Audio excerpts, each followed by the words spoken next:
Hi, this is Dennis with Second Chance Tackle, and we're going to work on a Lews reel today. I don't think I've done Lews in a while. Lews has got an interesting company history. I believe that this is the same company that contracted with Shimano prior to Shimano being a reel manufacturer with its own brand. So it goes back into the 70s. And most recently, Lews has been part of a group, I believe it's called Rather Outdoors or Rather Products. They're in South Carolina, and they also have an association with Strike King, the lure manufacturer. And just this past February now, that company also acquired Zebco and Quantum after the company divested themselves of Van Staal and Finor by selling those to Pure Fishing. So this is my bargain rack here. I bought this reel for $2 because it didn't have a handle on it at a local flea market. And it just so happens I have a handle from some reel that fit. And now I've got a Lews reel for $2 that we're going to take apart. We'll show you how it's made and how to work on that reel if you happen to have one of these, and how it comes together. These are well-made reels, and they have a good reputation in the marketplace. So let's get started. We'll get started by removing the external pieces, and I usually start with the spool, although you can start with the handle. It's easy enough. And while I take off those external pieces, I want to thank our first responders and essential personnel. That includes fire, police, rescue, EMT, first aid squads, everybody in the medical professions, the hospitals and the like, and everybody who's putting their lives on the line every day to help fight the coronavirus. Thank you for everything it is that you do. Okay, spool adjuster knob. Spool, we'll get back to service these in a moment, but I'm seeing fresh grease in there. That's always a good sign. We have a couple of ball bearings sitting right on here, two in between a shaft. We have the shaft, which is, I don't know if I'm going to be able to pull these off. I will be able to pull these off. There's a C-clip here. So we want to take the C-clip off next. Hold it like this. Don't shoot that C-clip. You lose that C-clip, you're pretty much out of luck. It's just a little wire clip that's holding these bearings in. I'm holding one side kind of as a pinch as I try and walk the other one up.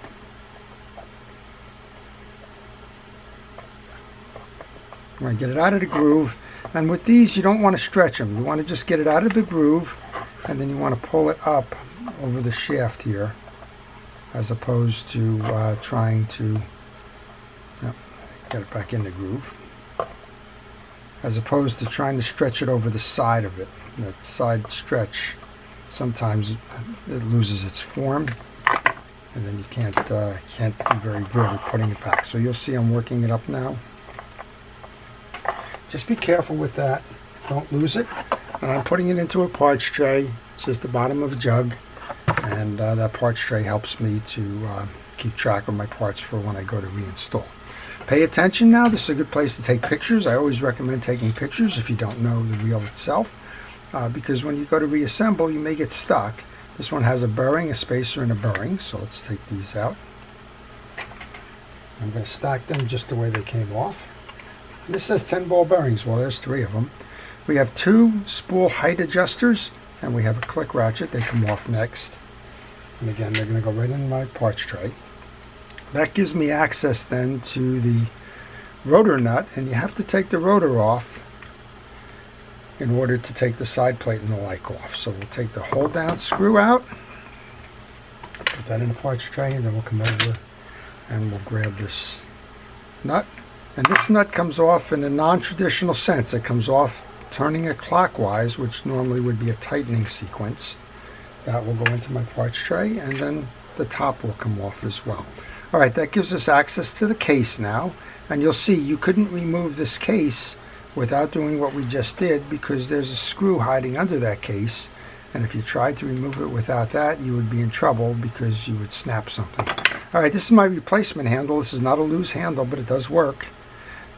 There's only so many configurations in handles, so if you lose a handle, don't think that you have to get the exact handle, but in this case it's 5-sided and it's a certain width, and it just happened to be that I got lucky from wherever this one came off of. Clearly it's not the same handle, but that doesn't make a difference in turning the reel. There's 4 side plate screws. I'm going to take these off. I'm going to kind of mark them. I want to make sure that they're all the same size, and if they're not the same size, I'm going to identify which ones are longer or shorter than the others, and that way when I go to reinstall, I'll be able to figure that out in terms of how to reassemble and get these right. And that's 2 that are the same size. So there's a good chance that they're the same size, but every now and then a manufacturer will use a smaller screw in one place or another just because of clearance issues or the like. And there's a case right there. That 3rd screw that just came out of the bottom is shorter than the other 2, so you just want to note it. And I'm not sure on this one either. We will see. But again, that's a good place to take a picture so that you know when you go to reinstall the sequence of these pieces. Okay, so we have 3 long ones, 1 short one. The 1 short one is in the bottom. And now I can pick these up and put those in the tray so I don't lose them. You know, it's real easy to knock screws and pieces and parts off of a desk if you're working on them. So just take the moment to organize yourself with that. Okay, these should come off now.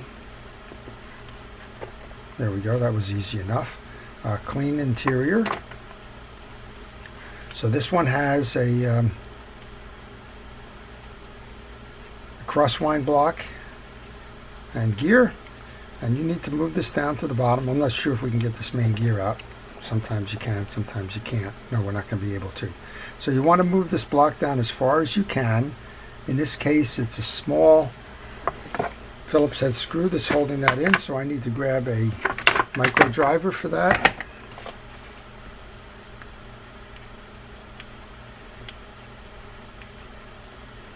Then we should be able to remove the screw,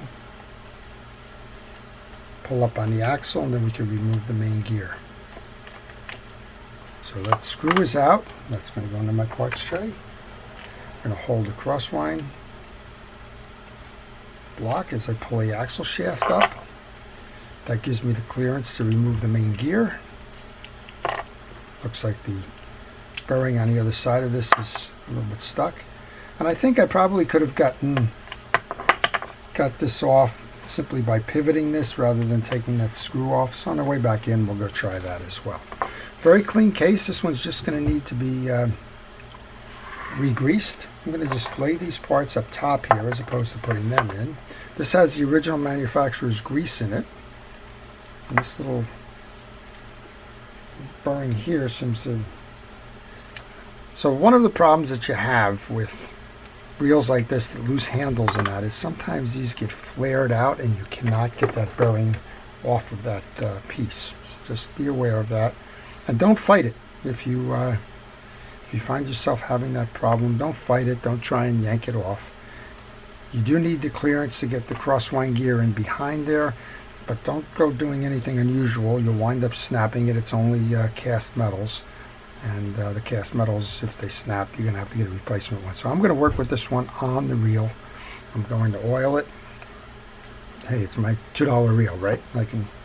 Don't have to go crazy with this one in service, but just oil it, make sure that it's turning fine, and set it off to the side. We're going to go up top now. There is a anti-reverse override on this reel, and there is a little spring that's running on this, so be careful of that when you go to remove the top end of this reel. There's 3 screws that hold this on. They're all Phillips head. I'm going to do just what I did on the other one here. I am going to look for this one to see if there's any that are short or long. And if there are, I'm going to note where they came from. So these are the smaller headed screws here. So we got to go ahead and take these off again with a micro driver. So if you like these kinds of videos, I'm going to ask you to subscribe. And if you do subscribe, please hit the notification button. And you'll see all the videos that I'm posting about how to take reels off. And in between there, I'll do some other episodes on fishing in general. Maybe a little bit of a history of a fishing reel manufacturer or a tackle manufacturer, the like, as I come across them. Every now and then I'll talk about industry trends and what's going on. And if you like that kind of thing, just subscribe. That way you'll see what I'm doing. And if you want to see all of them, choose yours, then the best thing to do is to hit the notification button. Okay, so this is our stack. And I'm just trying to figure out that spring there so I don't lose it.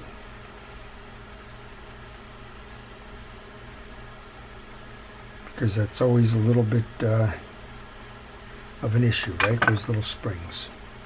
I think this just simply is going to slide over the top. I'm holding it so that I don't shoot it. And it's a little bit of a question here as to which is the easier approach.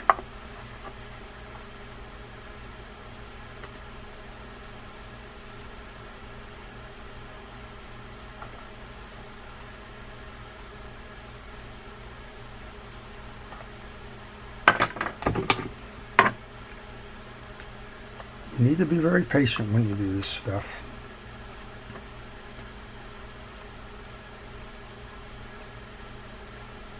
Okay, so I have it off. I have it resting on this plastic piece. You can see it, if I can grab a little screw, you can see it sitting here. And that's going to go over the top of that piece. Now we can remove the assembly. And just, again, be careful with that spring. You don't want to lose that spring. So we have a collar, we have the anti-reverse assembly, we have the anti-reverse bearing, we have the collar that the anti-reverse bearing rides on, and we have the pinion gear. And I wanted to take that out because there is some old grease in here, and we do want to clean that up.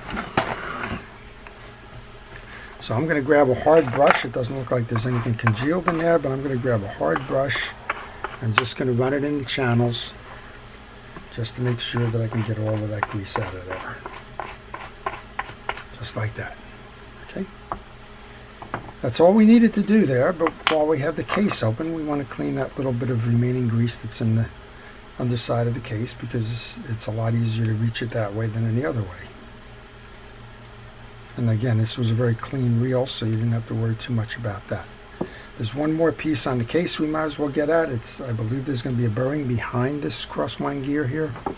So let's go ahead and take that out and see if that's the case. We'll clean the little grease and dirt that might be under there. And then we'll go about putting it all back together again. So I call these tuition reels. Sometimes you buy these things, you're not quite sure if you're going to find a gem or if you're going to find junk. This could have been more than just a lost handle. It could have been a reel that had broke and somebody decided to take the handle off before they sold it. I did a quick spin on it. It seemed to work fine. So I took my chances. But if nothing else, I would learn what this Lews reel is made of. There was a bearing hiding back here. So we're going to go ahead and oil that one up. Clean out the back. A little bit of new grease. I'm using fishing reel grease. I recommend you do the same. This is a crosswind gear, so it gets grease on the back where it's going to slide around that bearing. It gets grease on the teeth, which are going to be driven by the main gear, and it gets grease on the front, which is what's going to ride the crosswind arm up and down to make your reel go. And then we can push that back in, put that small screw back in. Starting to get a little nervous now. I'm looking over at my carrier assembly there. I want to make sure that that little spring is on for the reel. Just like that. Okay. We took that pinion gear off, cleaned it up, so let's go ahead and make sure that we get grease in there. I'm using Penn's Universal Penn Precision Reel grease for the grease here. It doesn't have to be particular manufacturers. Alright, next up then with the collar. Get that on. Then the anti-reverse piece went on. You don't oil or grease this anti-reverse.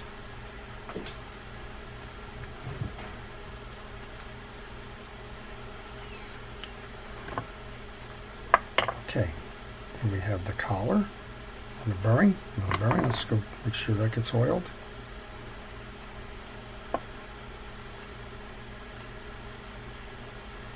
And then we have a little shim bearing that goes on top. So that's your stack as it came out. And now our job is to get it back in. There's 2 grooves for that gear, the bearing. And you want to make sure that you get the anti-reverse override seated there. So that's the reseat on this. I'm going to bring this over and we're going to do the same thing. We're going to be very careful. I'm going to hold my finger on that spring so that we don't shoot it on the way back in. And we just want to make sure that we nest that spring over the top of the post that acts as the override switch. And again, be careful, but that's it. Just like that. Then you'll see, I'm just looking, we're not quite down. I think we are now. Take your time. Yep, now we're in.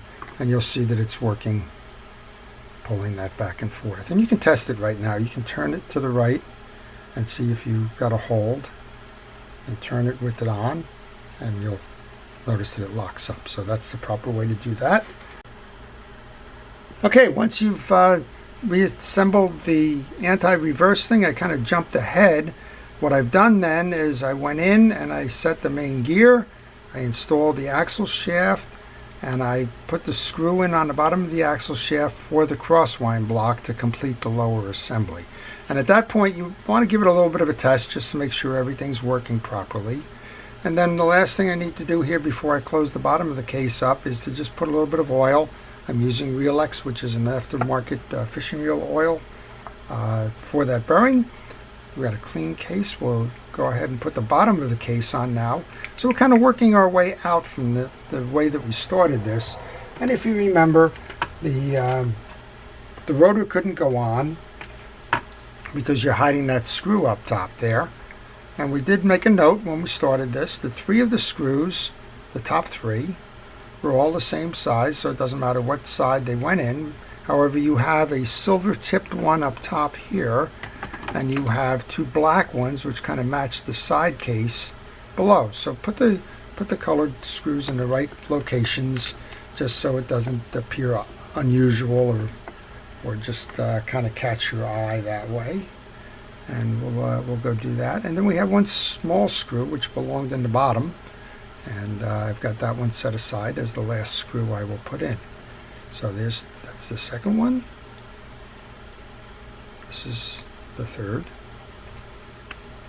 and 1 more.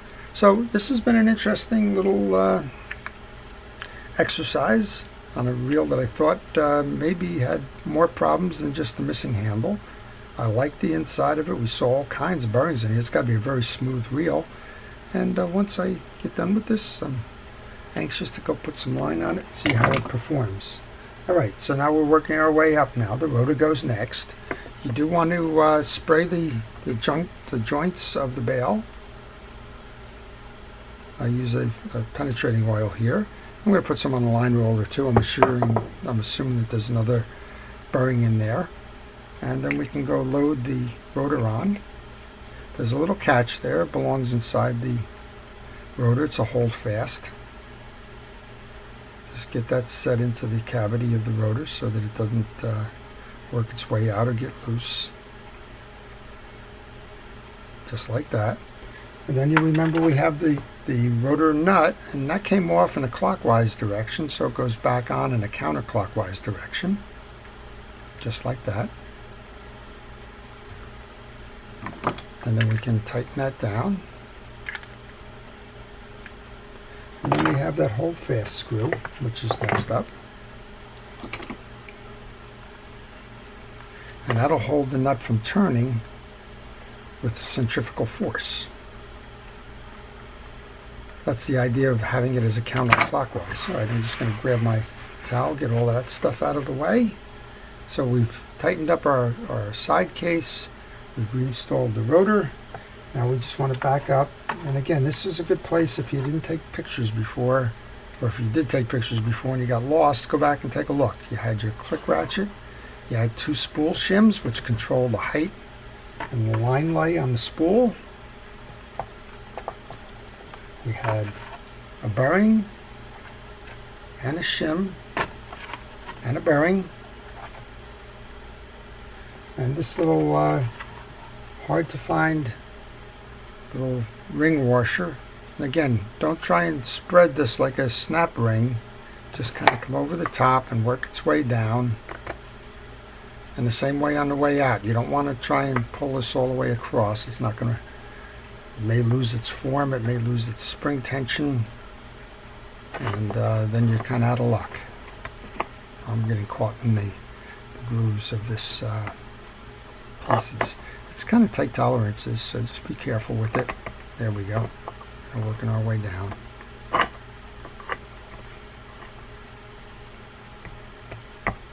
Alright, and then it should just snap into that little groove for it. One more little push, I think, here. There we go. We're good with that. Got the bearing spinning. Let's take a look up top. As I mentioned, I do see fresh grease in there. So I'm not sure if this reel was ever serviced, because when I went underneath it didn't appear that way. But it looks like we have don't have any dirt or that, which might be an indication that this was used in fresh water rather than salt water.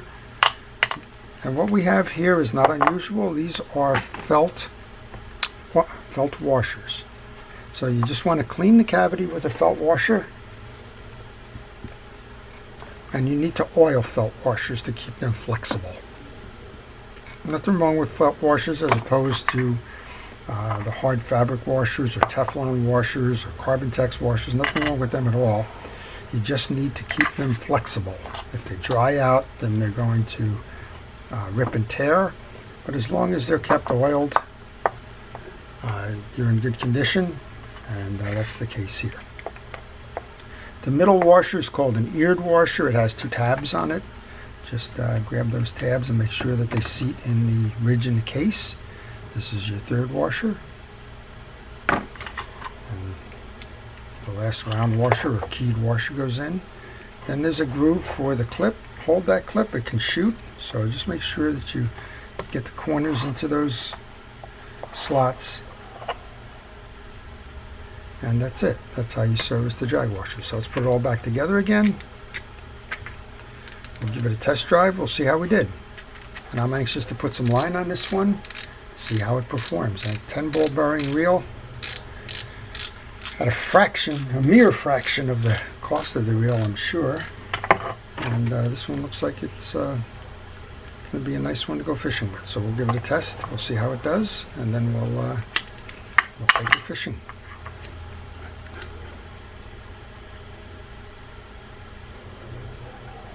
Alright, just putting the alternate handle on. Look at that. That's a nice little reel. I like that. Okay, that's it. That's your Lews. It's a Lews Carbon Fire, not fiber, fire. And very smooth reel, 10-ball bearing reel, ready to go fishing again. I hope you've enjoyed that. This is Dennis with Second Chance Tackle. Have a great day.